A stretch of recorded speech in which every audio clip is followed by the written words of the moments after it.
Location ഇട്ടിട്ടുണ്ട്.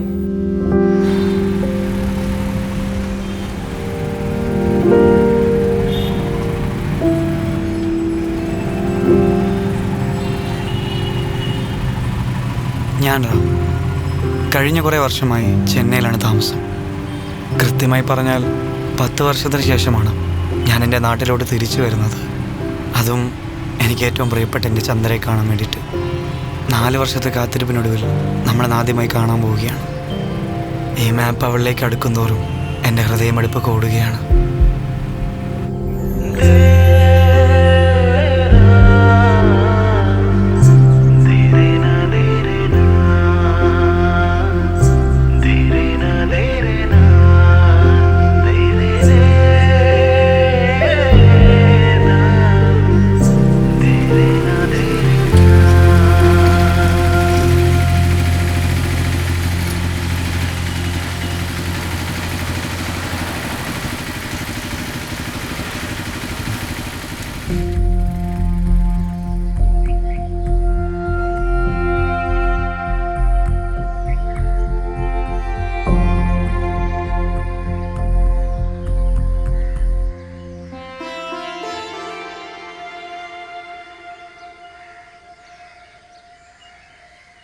Hello, എവിടെ madam?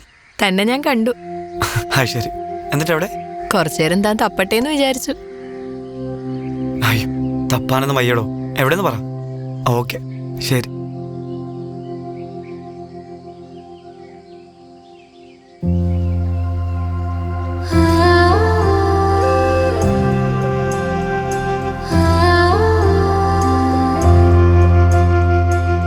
Happy birthday Ram. നിനക്കിത് പാകാവോന്ന് എനിക്കറിയില്ല. ഒരു ഊഹം വെച്ച് വാങ്ങിയതാ.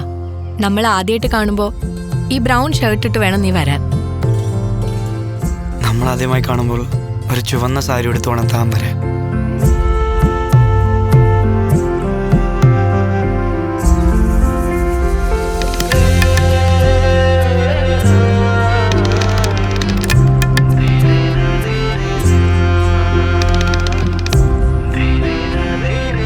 എന്താ ഒന്നും മിണ്ടാത്തെ? അല്ലേ എന്നെ കൊണ്ടൊന്നും സംസാരിപ്പിക്കില്ലാത്ത ആളല്ലേ? അറിയില്ല, തൻ്റെ മുമ്പിലിങ്ങനെ നിൽക്കുമ്പോൾ ഒന്നും സംസാരിക്കാൻ പറ്റില്ല. അതെന്താ അങ്ങനെ? നമ്മൾ തമ്മിൽ അങ്ങനെയൊക്കെ ഉണ്ടോ? ഒരു മിനിറ്റ്.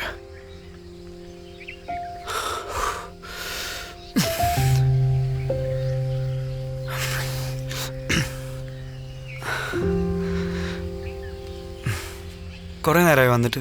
ഇല്ല, ഞാനിപ്പോൾ വന്നേ ഉള്ളൂ. യാത്രയൊക്കെ എങ്ങനെ ഉണ്ടായിരുന്നു? കുഴപ്പമില്ലായിരുന്നു. ഫസ്റ്റ് ക്ലാസ് വൈസ് എടുത്താൽ വന്നേ, സ്വസ്ഥമായിട്ടൊന്നും ഉറങ്ങാനായിട്ട്. പക്ഷെ ഇന്നത്തെ ദിവസത്തെ എക്സൈറ്റ്മെൻറ്റ് കാരണം ഉറക്കമൊന്നും വന്നില്ല. അത് കണ്ടാലും പറയൂ. നമുക്കൊരു ചായ കുടിച്ചാലോ? പിന്നെന്താ. താൻ ചെന്നൈയിൽ നിന്ന് ട്രെയിൻ കയറിയെന്ന് പറയുന്നവരെ എനിക്കൊരു സമാധാനം ഇല്ലായിരുന്നു. ഇനി എങ്ങാനും കഴിഞ്ഞ പ്രാവശ്യത്തെ പോലെ വരാതിരുന്നാലോ എന്ന് കരുതി. കഴിഞ്ഞ പ്രാവശ്യം അങ്ങനെ ഒരു സിറ്റുവേഷൻ അല്ലായിരുന്നു. പക്ഷെ ഇത്തവണ എന്തായാലും തന്നെ കണ്ടാലേ പറ്റുള്ളൂ എന്ന് വിചാരിച്ചിട്ട് കറക്റ്റ് പ്ലാനിങ് ആയിരുന്നു. അതുകൊണ്ട് തടസ്സമൊന്നും വന്നില്ല.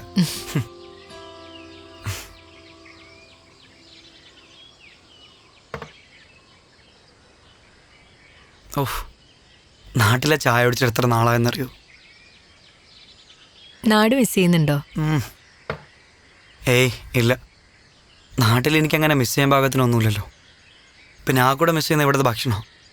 അമ്മ പോയി പിന്നെ അതൊരു വലിയ മിസ്സിങ് ആയി. അമ്മയുടെ ചില റെസിപ്പീസ് ഉണ്ട്, സൂപ്പറാ.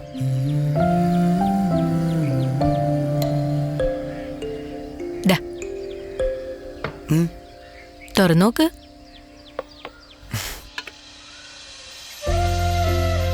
ഇത് കഴിച്ചു നോക്ക്. അമ്മ ഉണ്ടാക്കുന്ന അത്ര ടേസ്റ്റ് ഉണ്ടോന്ന് എനിക്കറിയില്ല, എന്നാലും കഴിച്ചു നോക്ക്. താനത് മറന്നിട്ടില്ലല്ലേ?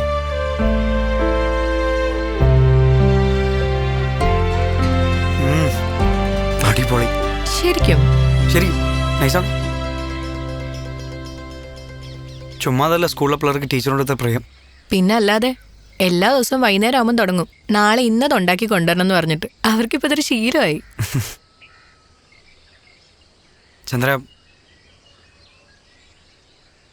താൻ ഇത്രയൊക്കെ പ്ലാൻ ചെയ്തിട്ട് ഞാൻ വന്നില്ലായിരുന്നെങ്കിലോ? വന്നില്ലായിരുന്നെങ്കിൽ നമ്മൾ കാണില്ലായിരുന്നു. ആ അത്രേ ഉള്ളൂ. പിന്നല്ലാണ്ട്. ഓ പിന്നെ കഴിഞ്ഞ പ്രാവശ്യം ഞാൻ വരാതിരുന്നതിന് ഒരാഴ്ച എന്നോട് മിണ്ടാതിരുന്ന ആളായി പറയുന്നത്. പിന്നെ മനുഷ്യന് ദേഷ്യം വരില്ലേ? പണ്ടെപ്പോഴോ പാതി വഴിക്ക് നിർത്തിയ ഡാൻസ് നിന്റെ സപ്പോർട്ടിലാണ് ഞാൻ പിന്നെ റീസ്റ്റാർട്ട് ചെയ്തത്. അരങ്ങേറ്റത്തിന് വരാന്നൊക്കെ വാക്ക് വന്നിട്ട് തലേദിവസം വിളിച്ച് പറഞ്ഞിരിക്കുക, ലീവ് ക്യാൻസലായി, വരാൻ പറ്റത്തില്ല, സോറി. അപ്പം എൻ്റെ അവസ്ഥയൊന്ന് ആലോചിക്കേ. മറ്റാരേക്കാളും അന്ന് നീ അവിടെ വേണമെന്നായിരുന്നു ഞാൻ ആഗ്രഹിച്ചത്. ഇപ്രാവശ്യം എങ്ങാനും വന്നില്ലായിരുന്നെങ്കിലുണ്ടല്ലോ ശരിയാക്കി തന്നേനെ ഞാൻ.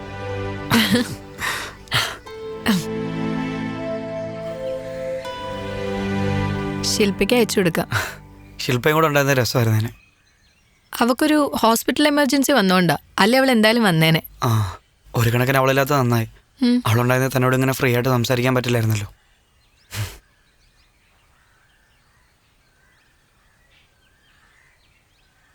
നമ്മുടെ കാര്യം ഒന്ന് ആലോചിച്ചിട്ടുണ്ടോ? എവിടെയോ രണ്ട് നാട്ടിൽ നിന്ന് നമ്മൾ രണ്ടുപേരും ഒരെഴുത്ത് ഗ്രൂപ്പിൽ പരിചയപ്പെടാനും ഇപ്പം എവിടെ എങ്ങനെ ഇരിക്കാനും ഒക്കെ എന്താല്ലേ. ലൈഫിൽ സംഭവിക്കുന്ന ഓരോ കുഞ്ഞു കാര്യങ്ങൾക്കും പുറകിൽ എന്തെങ്കിലും കാരണം ഉണ്ടാവും തോന്നിയിട്ടില്ലേ? അല്ലെങ്കിൽ പിന്നെ ഞാൻ എന്തിനാ ശില്പയെ പരിചയപ്പെട്ടത്? അവൾ വഴിയല്ലേ ഞാൻ നമ്മുടെ ഗ്രൂപ്പിൽ ജോയിൻ ആവുന്നത്. അവിടെ വെച്ചല്ലേ എനിക്ക് ഇയാളെ കിട്ടുന്നത്. എല്ലാം എന്തൊക്കെയായിട്ട് കണക്റ്റഡ് ആണെന്നല്ലേ. നമ്മൾ ആദ്യമായിട്ട് സംസാരിച്ച ഓർമ്മയുണ്ടോ? പിന്നെ മറക്കാൻ പറ്റുമോ? നമ്മൾ ശരിക്കും ഒന്ന് വഴക്കിട്ടല്ലേ? വഴക്കിട്ടോന്നോ? ഞാൻ എന്തെഴുതിയിട്ടാലും അതിനെന്തെങ്കിലും കുറ്റം കണ്ടുപിടിച്ച് പറഞ്ഞാലേ നിനക്ക് സമാധാനം ഉണ്ടായിരുന്നുള്ളൂ. ഞാനാണെങ്കിൽ എൻ്റെ ഒരു പൊട്ട ബുദ്ധിക്ക് തന്നെ നമ്പരും സേവ് ചെയ്തു. താൻ ആ സമയത്ത് ഓരോ ഫുഡ് ഉണ്ടാക്കി സ്റ്റാറ്റസ് ഇടും. എനിക്കത് കാണുമ്പോൾ ദേഷ്യം വരും. ഓർമ്മയുണ്ടോ ഞാനെന്നാ ബിരിയാണി ഉണ്ടാക്കിയ ദിവസം എന്തൊക്കെയാ പറഞ്ഞേ? ഉണ്ടാക്കി തന്നെ തിന്നാ പോരെ, നാട്ടുകാർ മൊത്തം കാണിക്കണോ? എൻ്റെ ഒരു സ്വഭാവത്തിന് ഞാനൊന്ന് ബ്ലോക്ക് ചെയ്യേണ്ടതായിരുന്നു. പിന്നെ എന്തോ ചെയ്തില്ല. അതുകൊണ്ട് എന്താ ഇപ്പം ഇവിടെ ഇരിക്കാനുള്ള ഭാഗ്യം കിട്ടിയില്ലേ? നമുക്കെന്നാ ഒരു വാക്കിന് പോയാലോ?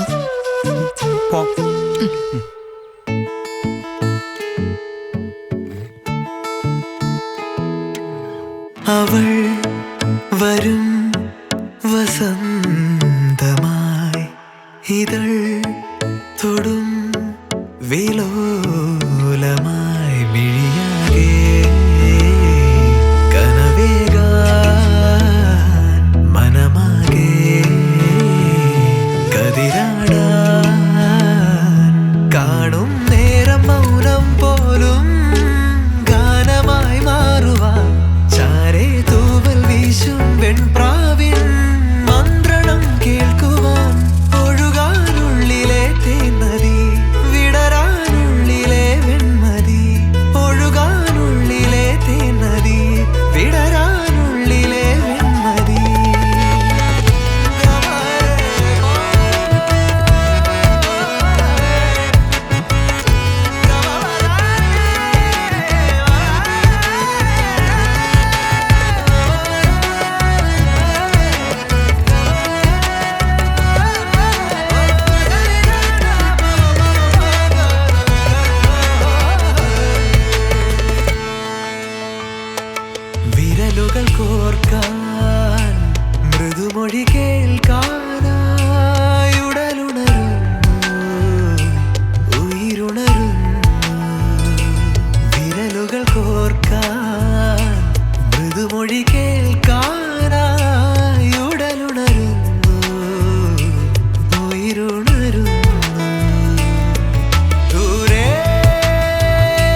റാം, തനിക്ക് വലിയൊന്ന് നിർത്തിക്കൂടെ?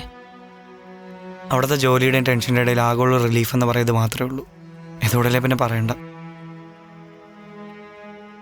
പക്ഷെ ഇന്ന് രാവിലെ ഒന്ന് ഇപ്പോൾ ഒന്ന്, അല്ലാതെ തൊട്ടുകൂടിയില്ല. ഓഫീസിൽ സമയം കൊണ്ട് എത്ര എണ്ണം വലിച്ചേരുമെന്ന് എനിക്ക് തന്നെ ഒരു പിടുത്തമില്ല.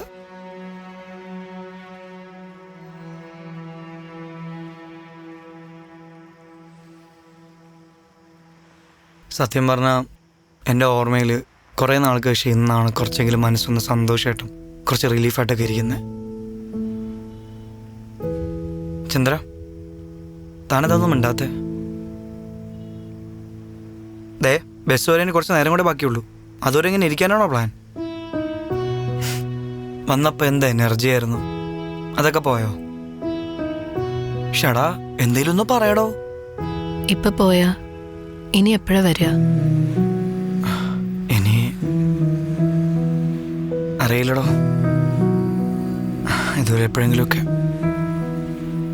പക്ഷേ ഇനി വരുമ്പോൾ ഇതുപോലെ ഉണ്ണിയപ്പത്തിൽ ഒതുക്കല്ല കേട്ടോ, കുറച്ചുകൂടെ ഹെവി ആയിട്ട് എന്തെങ്കിലും സെറ്റ് ചെയ്തു.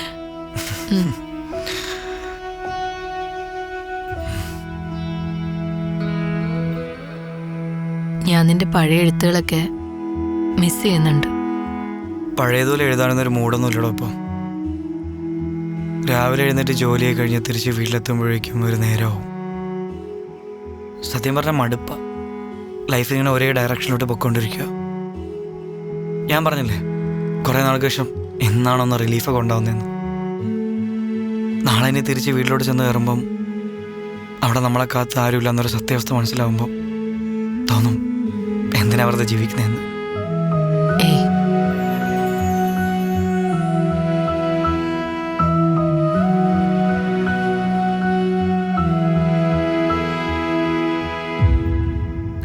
നടന്നല്ലോ.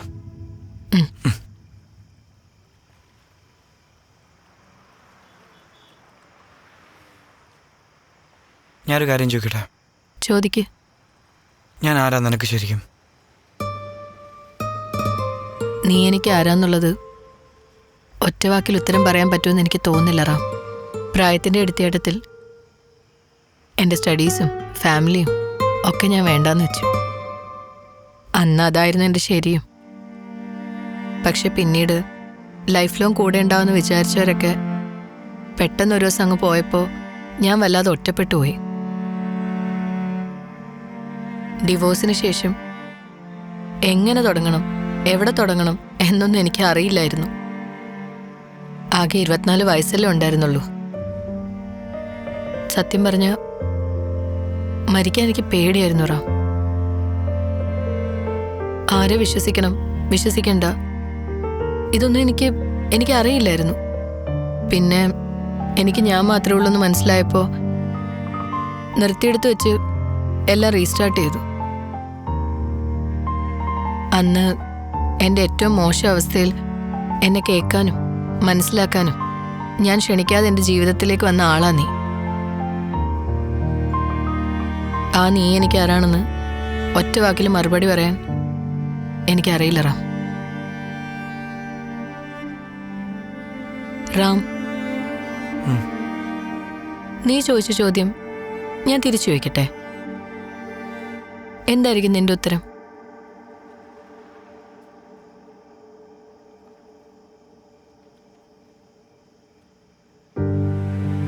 എൻ്റെ ബുക്ക് കളക്ഷനിൽ ഏറ്റവും പ്രിയപ്പെട്ടതിലൊന്ന് നിനക്ക് വേണമെന്ന് പറഞ്ഞിരുന്നില്ലേ? ദാ,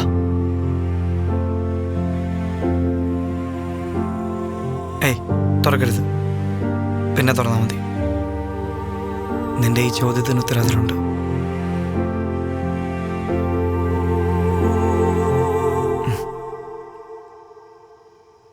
അയ്യോ, ബസ് എത്താറാൻ തോന്നുന്നു. പോ.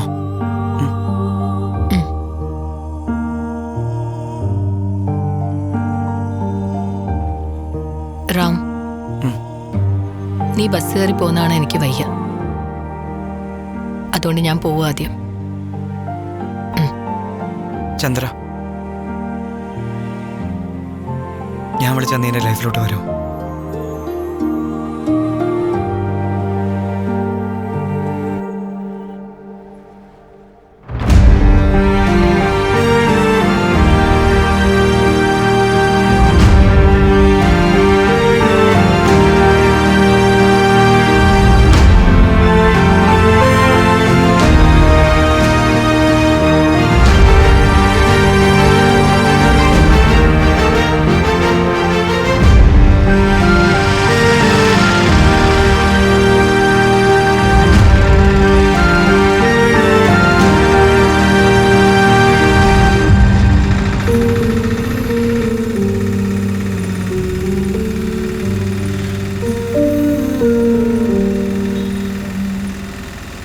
ഒറ്റയ്ക്കായി പോയെന്ന് തോന്നിയെടുത്തു നിന്നും പ്രതീക്ഷയുടെ വെളിച്ചം പകർന്നവളെ. ഈ 28 വർഷത്തിനിടെ അമ്മയ്ക്ക് ശേഷം ഞാൻ എൻ്റെ ഹൃദയത്തിൽ ഒരാൾക്ക് ഇടം കൊടുത്തിട്ടുണ്ടെങ്കിൽ അത് നിനക്ക് മാത്രമാണ്. ഞാനായിരിക്കുന്നതും സന്തോഷവനായിരിക്കുന്നതും നിന്നോടൊപ്പമുള്ള നിമിഷങ്ങളിലാണ്. പോയ പല രാത്രികളും, സ്വപ്നം കണ്ട ഈ ഒരു ദിവസവും, നിന്നോടൊപ്പമുള്ള ഈ നിമിഷങ്ങളും ഞാൻ എൻ്റെ ഹൃദയത്തോട് ചേർക്കുന്നു. എന്ന് സ്വന്തം റാം.